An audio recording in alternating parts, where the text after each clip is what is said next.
like the chair not giving me the answer to why we were starving the Department of Revenue out of postage money, I'm going to give a response. The reason that we put $340 million into this proposal is because we are afraid that my colleagues will screw up the child care counts. This allows us to put money for child care into the budget. What we know is that for things that my colleagues care about, they circulate standalone bills. So far, there has been nothing for child care. If child care counts dollars go away, we anticipate 25% of our daycares closing in this state. This allows us to put that money in the budget and not create new policy language. So although it seems like it's careless and reckless to them, the $340 million will stop 25% of our child care centers from closing, which will allow their parents to remain in the workforce. That's why we put the money there. Because so far, we've seen them screw up so many other things. We wanted them to get this right. Representative Goyke. Thank you. Legislative Democrats will take every opportunity to prioritize child care funding in the state of Wisconsin. We're going to do it in the WEDC motion if we have to. We'll do it during DCF. We'll do it in a wrap-up 999, 2 in the morning on the floor. It is critical for the state of Wisconsin that we meet the moment and invest in child care. That's it. That's our position. So we'll keep talking about it when and where we can. And that is, of course, an allowable investment under this talent attraction out. I won't go over some of the comments about, look, reckless, absurd, ridiculous, this amount of money. I mean, you guys authored the Foxconn deal and gave umpteen times as much to WEDC for that debacle. I mean, okay. The original plan to put billboards on trains in Chicago and hope to lure people to the state of Wisconsin versus, and then kind of chastising the Vibrant Spaces grants. I mean, just in the answer, but we're talking about helping local communities improve themselves to make themselves a stronger, healthier, safer place to live. Billboard on a train in Chicago or an investment in a Wisconsin community. It isn't reckless, it isn't ridiculous, it isn't absurd. So, on day one, May 2nd of our first day debating this budget, legislative Republicans introduced and adopted a substitute amendment that took the state budget back to the base. That effectively eliminated any new spending priorities in the governor's budget, apart from a motion with a majority vote to add dollars in. That's the framework with which we are working. In doing that, legislative Republicans erased any additional funds proposed to help the child care industry. So I agree. Senator Johnson just talked about, we don't trust you. We don't trust you because a couple weeks ago you zeroed out child care. You did it. You did that. And we will bring it up over and over and over and over and over again. Let me say this once again. Slowest population growth decade in the history of the state of Wisconsin. And what I just heard from Republicans is their growth strategy is to talk about warmer weather and mock Minnesota's legislature. What a great plan to deliver to the people of Wisconsin. So we'll see what your Economic Development Corporation motion looks like in a minute, but this is not absurd or ridiculous. Childcare is a critical need facing Wisconsinites, and Democrats in this building will talk about it and prioritize it and elevate it every chance we can until you follow our lead and fund it. Director Lang, just to clear up some confusion, Was the initiative that I believe is known as Child Care Counts in the takeout motion? Was it motion 10, I think? No, it was not. Okay, so I didn't think that it was, so nothing's been, taken away or anything at this point on that. Those are discussions for a future day in a different agency. Senator Royce. It wasn't taken out, it was taken to zero. It was defunded. So right now there is $0 for saving the childcare industry in Wisconsin. And I think it's a little rich to be lectured by Republicans on what is reckless, what is absurd, when in Washington, your party is playing chicken with the world economy over this debt ceiling thing, being unwilling to pay the debts racked up by President Trump. What's a joke is thinking that billboards are going to attract people to come live in Wisconsin. People go where they think they can have a good quality of life. A billboard is not, or TV commercial is not going to change somebody's mind if they think, oh, I'm going to go to a place that doesn't care about their public schools, doesn't fund their public schools. I'm going to go to a place that doesn't have any childcare slots available. I'm going to go to a place where they're attacking gay kids, where abortion's illegal. The reason young people are not moving to Wisconsin in the numbers that we want, and they're not staying here in the numbers that we need, has nothing to do with whether or not they're seeing enough billboards on the trains. It's because we're not investing in the things that make it a great place for them to live and work and learn and thrive and build families. And if you think that somehow childcare is not connected to our economic success as a state, to whether or not people feel like this is a place where they can have the quality of life that they need, the career that they want, the family that they want to build, then I don't know what to tell you.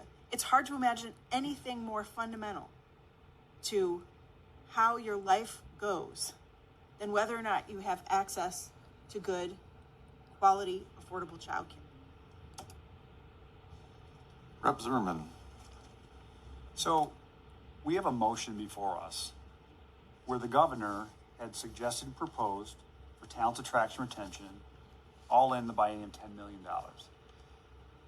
And we have a motion that is suggesting we dramatically, exponentially increase this to $340 million. And as the co-chairs noted, without not necessarily having a lot of real clarity or performance information on where the existing monies have even gone and what they have returned to our taxpayers and to our state. We heard a few moments ago some dissection of our demographics. And we all agree we have a demographics challenge. No question about it. We do sincerely want to resolve this issue. But we heard within there how, I'll use the word disproportionately, we're aging. So more of our population is crossing into those wonderful retirement years where, generally speaking, they're on fixed incomes and maybe they're pinching pennies just a little bit more. And so the money we're talking about, this $340 million, it comes from somewhere. It comes from taxation. And so in an era where we're trying to be sensitive, certainly to our wonderful residents, and now those who have earned the wonderful right of retirement, to begin spending money so recklessly to force tax increases on people who are just trying to enjoy their golden years is not the way you do it. We heard folks talking about incentives. This is an incentive. We'll market to people to get them here. One of the co-chairs also noted some states that are recipients of a lot of people, and they happen to be in warmer climates, so I also can appreciate that benefit. But many of those states that are receiving more and more people have tax climates which are dramatically better than ours. More of your money is your money. I've said this over and over again. I think one of the ways we can attract people to Wisconsin, one lever, because we've seen it work in a lot of other states as proof positive models, is to reduce our tax burden on Wisconsin residents, all residents. and certainly our wonderful retirees who want to, spend more of their own money and be more frugal. So if we want to have, I think, a talk about this, let's start to talk about that as a way to get people in here. And Senator Markline, just to respond, actually, you brought up Minnesota. Absolutely. You could pull new mover lists and get a sense of who's moving into your district. And absolutely, they are flocking out of Minnesota right now. Not only are they going to spend the dramatic surplus that they have, they're adding an income tax layer, a convenience fee. They're just going to keep running up the tax bill on people. And the condition that's happening in the 30th Assembly District will only continue, and it will start to spill off into all Western Wisconsin districts. So maybe we just also can benefit from what's happening over there. So I just believe more spending, reckless spending, putting a burden on our retirees is lunacy. That is not the answer. There's a better way to solve this. Keeping your money in your pocket is one of the ways that we do this. It's not the only way, but it certainly is one of the ways. What is not one of the ways is to trump the governor, and maybe the co-chair's right, maybe there's some challenges with past performance there, but to trump him and go to $340 million, that is crazy. Representative Kurtz. There's a point you sit here and you go, the rhetoric gets to be a little much. This committee has zero influence on the federal debt. The fact of the matter is the debt has been built in this country for decades by Republicans and Democrats, and it has no influence on what the decisions that we have to make here. And what I will say is, one of the things that we try to do is be very realistic, to be very reasonable, to be very measured with our words on as we proceed forward. Because as a state, we have to balance a budget. And thank goodness that we do. Because you're right. You see the debt crisis at the federal level, which is unacceptable. But that's why I'm so happy the state of Wisconsin actually has to balance a budget and live within our means. And like my colleagues have said, to put $170 million per year, $340 million, and then build that into the base, in my very humble opinion, does not sustain good budgeting for the future of this state. You saw it last week when we talked about the fish and wildlife account. With the Dem motion, that would have put that account minus $11 million. And with this motion, it would also lead us in a deficit going forward. People have to remember, we have a $7 billion surplus. That is true. Got a little haircut last week with the revised numbers. We have one-time money, and we have money that we have to plan a future of Wisconsin for. And to put this into the base, to leverage the future of our financial condition in the state of Wisconsin is truly irresponsible and not thinking about the well-being. On Monday, I actually went to a Kids Corner. It's a wonderful child care facility in Reedsburg. Interesting thing about Reedsburg, Wisconsin, it is the fastest growing community in Sauk County. They have a vibrant population. They have retirees, they have young couples, and you know what? They have a child care issue. And I've made it a point to visit the different child care facilities in my district because it is important, and we will address that. But we also have to realize as a state, we have a responsibility to live within our means, to build a responsible, realistic budget that Wisconsin can keep moving forward. And this motion, just like you learned last week in the fish and wildlife account, that was reckless. This is reckless as well. Representative McGuire. Thank you. I promise I'll be brief. We talked a little bit about demographics and attracting people to the state. And I just want to emphasize one of the key points that we've been making is that we want to attract younger people to the state, people who are of workforce age. Well, I mean, I appreciate my colleague, Representative Katzma. I'm glad that he lives here, and certainly, as we've discussed many times, he has excellent style choices. He and I dress very similarly, a little too often. Not today, but often. But you have to remember that people are also balancing their budgets, and I know, taxes play a portion of that, of course.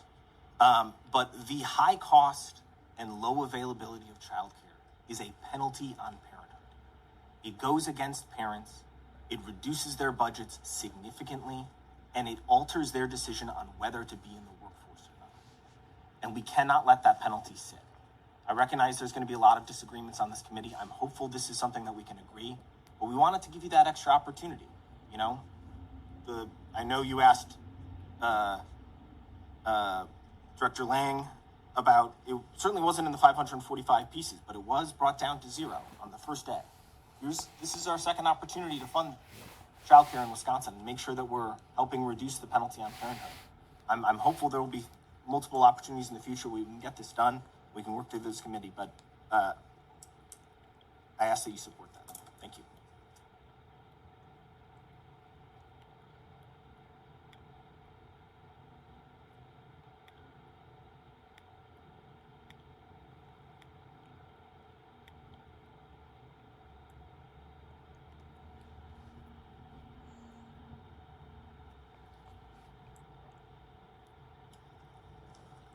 All right, well, seeing no one else in the queue that hasn't already spoken twice. Nope, 2 times, 10 minutes max. I guess, unfortunately, I'm gonna have to correct something I said earlier. I said I was happy that it appeared the Dems had recognized the importance of this issue. Turns out in their response to my remarks, I don't think they actually have recognized the importance of talent attraction. They didn't actually do this motion to do anything for talent attraction. It became very clear that this was purely a gimmick for them to be able to talk about a different topic, one that's not actually on the agenda today. One that may be a very important topic. I'm not going to debate that because it's not the agency that's before us today. But that's almost more disturbing. Because I thought for a moment, obviously I misread that they actually were finally figuring out that talent attraction was important. So it's kind of sad that instead this gimmick was all about a different topic, a different agency, and probably means that, unfortunately, as a state, we can expect more failures from this administration and WEDC when it comes to talent attraction in the state. So that's unfortunate, disappointing, but unfortunately that appears to be where we're at today. Seeing no one else in the queue, we are on motion 69, and it was moved by Goyke, I believe. Goyke, seconded by McGuire. Yeah. All right. Clerk can call the roll. Representative Bourne. No. Katzma. No. Zimmerman. No. Rodriguez. Kurtz. No. Dolman. Goyke. McGuire. Senator Markline. No. Strobel. Belskowski. Ballwig. Teston. Limburger. Johnson. Royce. Motion fails 4-12. Next up is